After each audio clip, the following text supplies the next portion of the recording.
အားလုံးပဲမင်္ဂလာပါကျွန်တော် Burmese Way ကနေပြန်ပြီးကြိုဆိုလိုက်ပါတယ်အခုတစ်ခါကျွန်တော်တို့ Burmese Way Unboxing episode အတွက်ကျွန်တော်မှာထားတဲ့ပစ္စည်းတွေရောက်လာပြီပေါ့နော်ဆိုတော့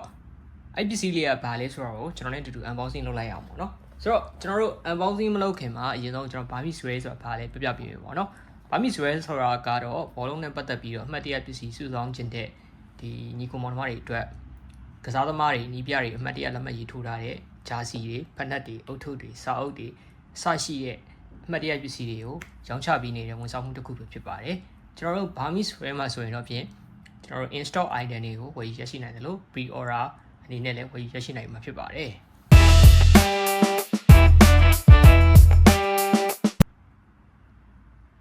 โอเคပါအဲ့ဒါဆိုရင်ကျွန်တော်တို့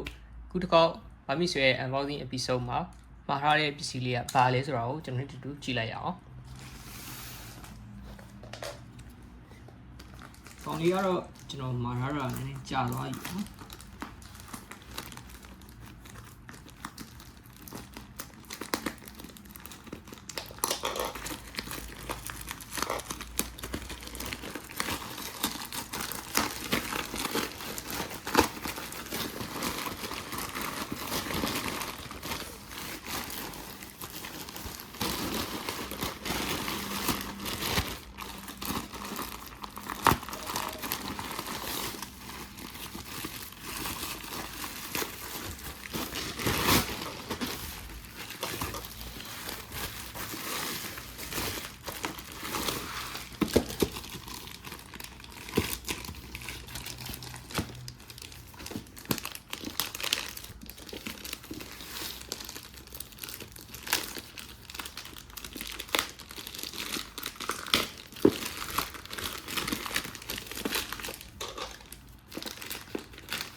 ကျွန်တော်တို့ဒီကောင်ကဒီ match phone ပေါ့နော် match phone shed ဆိုတာကတော့ဒီမှာဘူးကတော့နည်းနည်း damage ဖြစ်နေတယ်ပေါ့နော်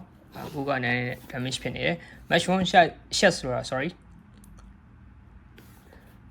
ကျွန်တော်တို့ဒီ match phone shed ဆိုတာကတော့ဒီဘောလုံးပွဲတွေပြီးလို့ရှိရင်ဒီတက်ဆိုင်ရာအသင်းတွေကသူတို့ရဲ့ဒီကစားသမားတွေဝတ်တဲ့ဂျာစီတွေကိုပြန်ပြီးတော့ဟိုရောင်းတဲ့ site ပေါ့နော်လေလံပြစ်လို့ရတဲ့website ပေါ့နော်ဆိုတော့ဒီ website မှာဆိုရင်ကျွန်တော်တို့ပွဲစဉ်တင်ဝေခဲ့တဲ့ဒီဂျာစီတွေရှိမယ်ပြီးရင်အဲ့လိုဝေခဲ့တဲ့ဂျာစီတွေမှာစိုင်းထိုးထားတဲ့ဂျာစီတွေရှိမယ်ပြီးသွားရင်ကျွန်တော်တို့ဒီပွဲအတွက်ဒီထုတ်ပေးထားပြီးမိုးဖြစ်တဲ့ဟာတွေရှိမယ်ပြီးရင်ဒီကလေးကြားလို့ရှိရင်ဒီကစားသမားတွေရဲ့အမှတ်တရဆိုပြီးတော့ဟိုပြန်တင်ရောင်းတဲ့အခါမျိုးတွေလည်းရှိရပါတော့ဆိုတော့ပစ္စည်းတွေတော်များများဒီအဲ့လိုမျိုးအစ်စ်တွေဒီဘောလုံးသမားတွေရဲ့လုံးဝauthentic အစ်စ်တွေဆိုရင်ဒီ site မှာသွားပြီးကြည့်လို့ရတယ်ပေါ့နော်ဒါပေမဲ့ဟိုဈေးတွေကတော့တခြားကအဆိုစီတက်စားလို့ရှိရင်များတယ်ပြောရမယ်ပေါ့နော်โอเคပါဆိုတော့ဒီကောင်ပါနော်ဒီမှာသူကဒီလိုမျိုး QR code ပါတယ်ပေါ့နော်ဒီ QR code နဲ့ဆက်လိုက်လို့ရှိရင်သူ့ရဲ့ဒီ match one shed site မှာသွားပြီးတော့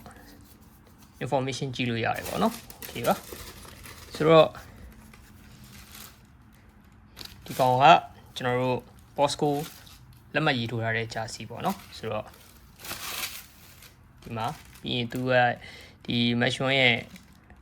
one share ကနေပြီးလောက်ထားတဲ့ hologram လည်းပါတယ်ပေါ့နော်โอเคပါဒါက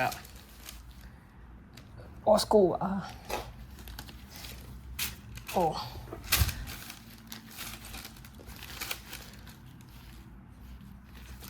โอเคပါโอเคပါအဲ့ဒါဆိုရင်ကျွန်တော်တို့ရဲ့အခုတစ်ခေါက် unboxing episode ကိုလာကြည့်ပြီးတယ်ညီကောင်မောင်တို့အားလုံးကိုကျေးဇူးတင်ပါတယ်နောက်တစ်ခေါက်မှာလည်းကျွန်တော်တို့ဘယ်လိုမျိုး item တွေကို unboxing လုပ်ပြီးသွားမလဲဆိုတာကိုကျွန်တော်တို့အတူတူလာကြည့်ဖို့ဖိတ်ခေါ်ပါတယ်အားလုံးကိုကျေးဇူးတင်ပါတယ်